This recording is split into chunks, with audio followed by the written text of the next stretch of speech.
Hi guys, நம்ம கோயம்புத்தூரில் சிங்காநல்லூர் அப்படின்னு சொல்லிட்டு ஒரு ஏரியா இருக்குது. இந்த சிங்காநல்லூர் அப்படிங்கிற ஏரியா உங்களில் எத்தனை பேருக்கு தெரிஞ்சிருந்தால் கமெண்ட்டில் எஸ் மட்டும் டைப் பண்ணுங்கள். அண்ட் இந்த சிங்காநல்லூர் அப்படின்னு நேம் வர்றதுக்கு என்ன காரணம் அப்படின்னு உங்களுக்கு தெரியுமா? வாங்க பார்க்கலாம். இந்தியாவின் தமிழ்நாடு மாநிலத்தில் கோயம்புத்தூர் மாவட்டத்தில் ரொம்பவே ஒரு முக்கியமான பகுதி சிங்காநல்லூர் அப்படின்னு சொல்லலாம். இந்த சிங்காநல்லூர் அப்படின்னு பேர் வர்றதுக்கு என்ன காரணம் அப்படின்னு பார்த்தீங்கன்னா, கிபி 2ஆம் நூற்றாண்டின் கரிகால சோழனின் தாயாரான சிங்காரம்மாள் என்ற சோழராணியின் பெயரின் மூலமாக தான் இந்த ஏரியாவுக்கு சிங்காநல்லூர் அப்படிங்கிற ஒரு பேர் கிடைச்சது. இந்த சிங்காநல்லூர் பார்த்தீங்கன்னா ஒரு காலத்தில் தனி கிராமமாக இயங்கி வந்துட்டு இருந்துச்சு.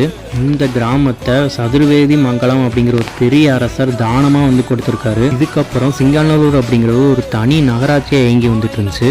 அதுக்கப்புறம் 1981ஆம் ஆண்டு சிங்காநல்லூர் நகராட்சி கோயம்புத்தூர் நகராட்சியோட இணைக்கப்பட்டு இதன் மூலமாக கோயம்புத்தூர் ஒரு மாநகராட்சியாக மாறுச்சு அப்படின்னு சொல்லலாம்.